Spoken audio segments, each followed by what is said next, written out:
नमस्कार, India TV cricket पर आपका बहुत स्वागत है। आपके साथ मैं हूं ज्योत्सना पाटनी और मेरे साथ हमारे स्टूडियो में मौजूद है हमारे क्रिकेट एक्सपर्ट सिद्धार्थ वर्मा। सिद्धार्थ, बहुत स्वागत है आपका।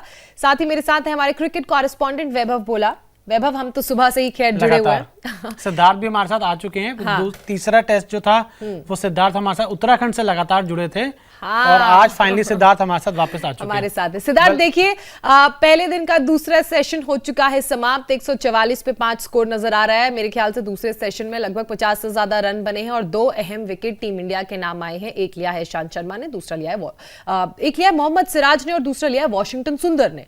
तो अब आप ये फॉल ऑफ विकेट को कैसे देख रहे हैं, स्कोर को आप कैसे देख रहे हैं, और आपको क्या लगता है कि अब कितनी देर तक टीम इंग्लैंड टिकी रहेगी और टीम इंडिया की बारी कब आएगी?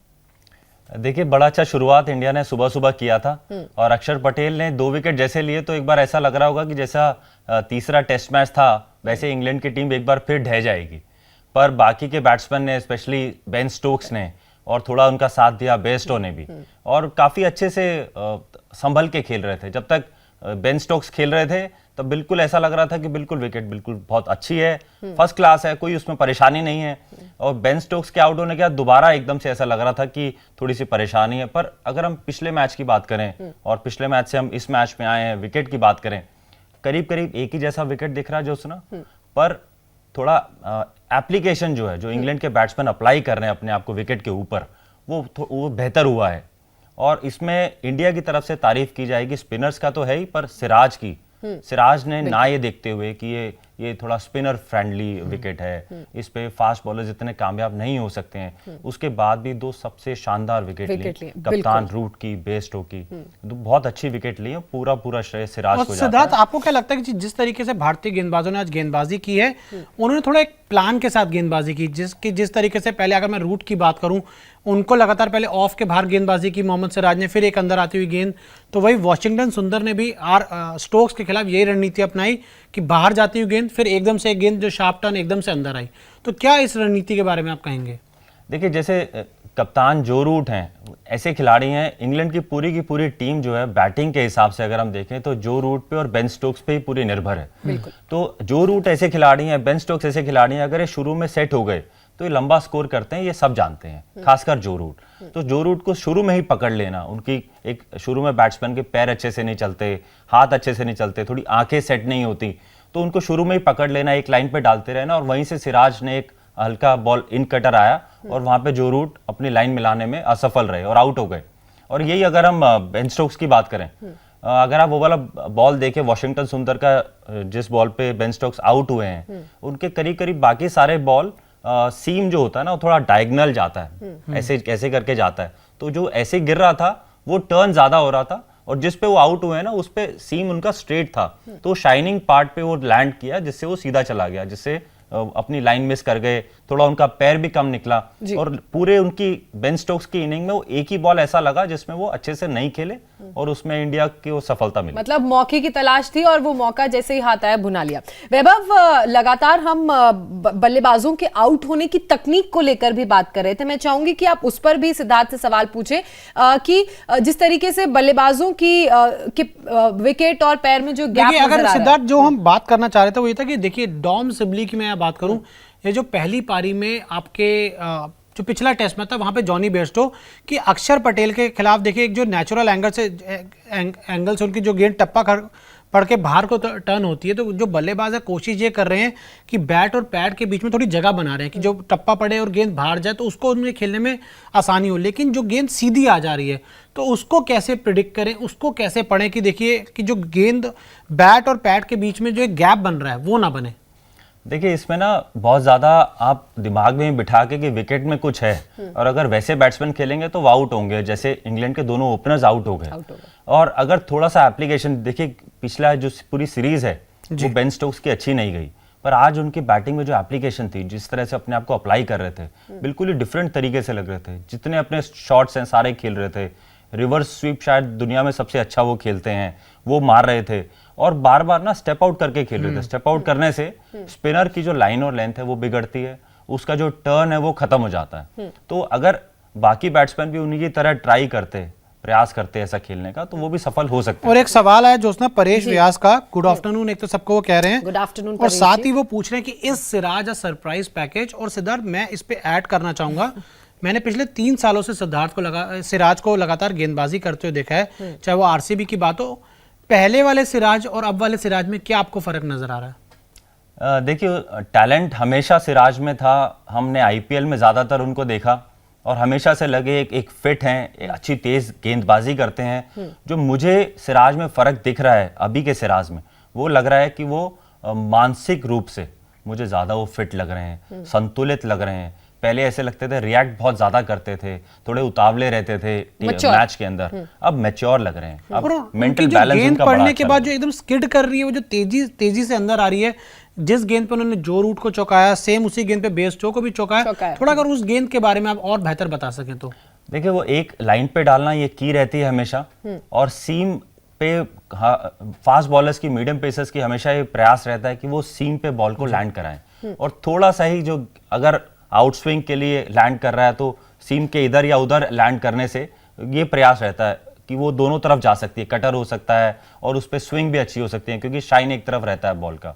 तो ये प्रयास रहता है और वो लगातार हम देखते हैं कि सिराज अब उसको ज्यादातर बॉल को लाइन और लेंथ मेंटेन करके डाल पा रहे हैं, और उसमें उनकी फिटनेस, जिससे वो एकदम से गति चेंज हो जाती है, कभी 131 प्रति घंटे के हिसाब से बॉल डाल रहे हैं और एकदम से 138 140 हो जाती है, तो उसमें बैट्समैन का जो रिएक्शन है वो स्लो हो जाता है, और उसी में आने में अगर बैट लेट हो जाता है तो एलबीडब्ल्यू या बोल्ड होने के चांसेस। 5 विकेट पे जो इंग्लैंड ने 144 रन बना लिए हैं, अब आप इस मैच को कहां जाते हुए देख रहे हैं? क्योंकि हमें ये भी नहीं भूलना कि टॉस इंग्लैंड जीता है और चौथी पारी में बैटिंग हमें करनी है।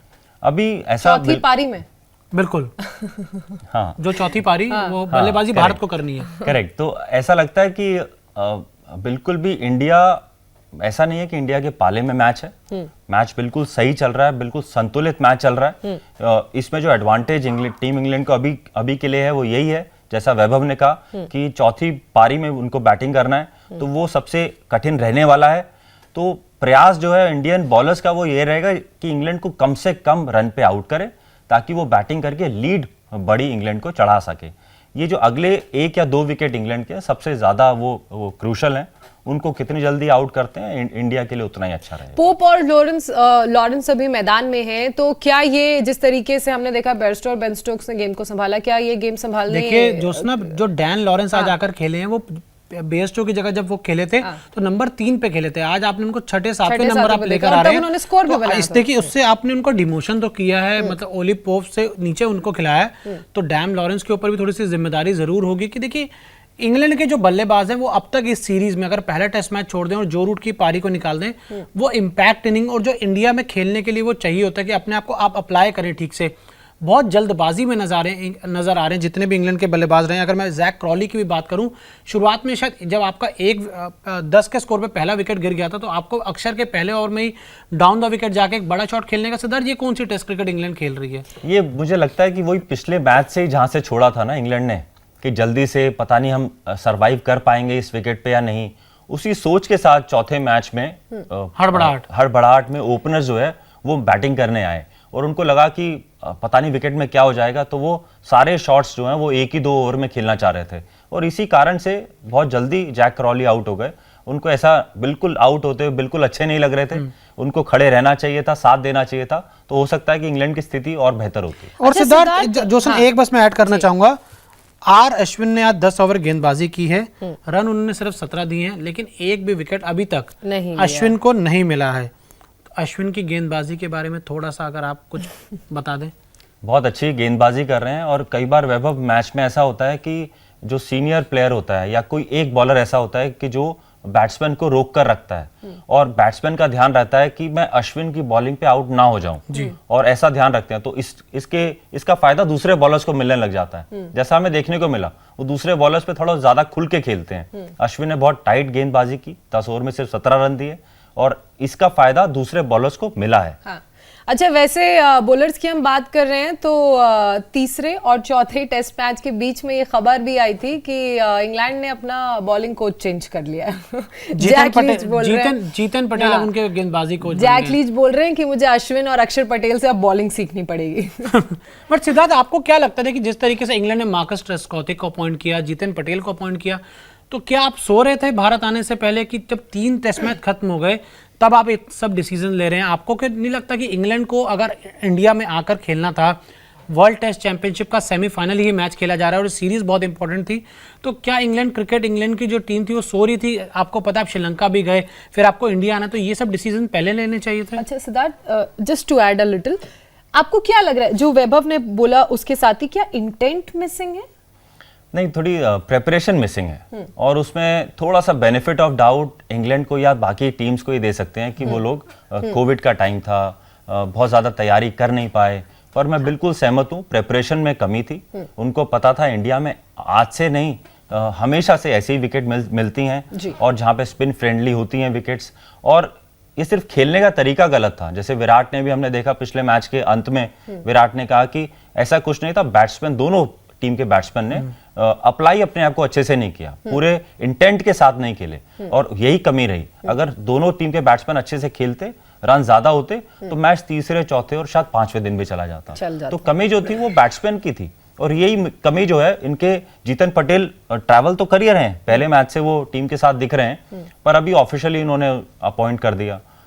ऐसे ही बाकी टीम भी ट्राई करते हैं, पर ऐसा लगा कि कुछ प्लेयर्स को शायद थोड़ा पहले आ जाना चाहिए था या इंग्लैंड में ही रहते हुए इस तरह के विकेट्स की तैयारी एक समय सिद्धार्थ हुआ करता था कि इंग्लैंड के लिए सबसे इंपॉर्टेंट होता था टेस्ट क्रिकेट। क्या आपको लगता है इंग्लैंड को समझ आ चुका है कि जो टेस्ट क्रिकेट है अब वो उनके हाथ से निकल गया है, अब वो शायद ज्यादा T20 पे फोकस कर रहे हैं, ODIs पे ज्यादा फोकस कर रहे हैं? क्योंकि अगर मैं जितना रेट करता हूँ इस समय, मुझे इंग्लैंड की जो T20 और ODI टीम है वो भारत के मुकाबले या भारत से थोड़ी बेहतर ही नजर आती है कि जिस तरीके से उनके पास बल्लेबाज हैं। तो इस बारे में क्या कहना है आपका? देखिए, जिस तरह से उनकी एक हर जो चेंज करने की जो पॉलिसी है, वो हर बैट्समैन को, हर बॉलर को वो एक 2-2, 3-3 मैच के बाद वो रेस्ट करा रहे हैं। उनका कहना ये है कि इंग्लैंड बोर्ड का कहना ये है कि उनको आने वाले 8 साल में जो 8 बड़े चैंपियनशिप जो टूर्नामेंट्स खेलने हैं, इंग्लैंड क्रिकेट बोर्ड उसकी तैयारी कर रहा है। तो उसकी तैयारी करते हुए कहीं ना कहीं कुछ कमी रह जाती है। जैसे हमने देखा बेस को पहले मैच में अच्छा करने के बाद भी बाहर बिठा दिया और कई और प्लेयर्स को भी चेंज किया गया। वो कई बार टीम के काम आ जाता है, कई बार नहीं आता।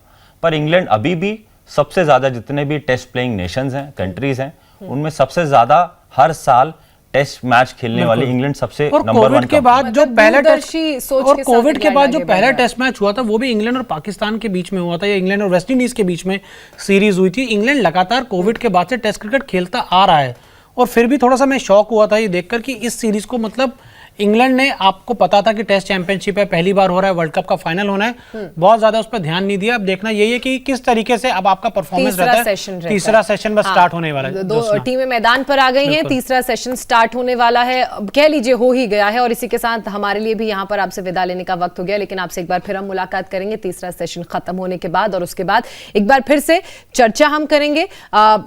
जिस तरह के मुद्दे हम उठा रहे हैं उन्हीं मुद्दों पर वापस हम चर्चा करेंगे, जानने की कोशिश करेंगे कि आखिर कमी कहाँ रह जाती है इंग्लैंड से, खासकर बल्लेबाजों से। क्या इंडियन टीम आने वाली बल्लेबाजी करने के लिए आखिरी सेशन में? यही मैं पूछने वाली थी। मुझे लगता है कि आज तो नहीं आएगी। अच्छा, चलिए, आपको क्या लगता है? नहीं, मैंने तो सुबह ही बोल दिया था कि इंग्लैंड जो आज पूरा दिन बैटिंग करेगी। पूरा दिन बैटिंग करेगी और तीसरे सेशन में देखना दिलचस्प होगा कि क्या इंग्लैंड पूरा दिन, यानी कि तीसरा सेशन भी टिक पाती है, या फिर टीम इंडिया अपनी जो प्रेजेंस है, जो लगातार फील करा रही है, वो एक बार फिर से यहाँ पर अपनी प्रेजेंस दर्ज कराती है। बहरहाल आप लोग हमारे साथ जुड़े, इस चर्चा का हिस्सा बने, बहुत शुक्रिया।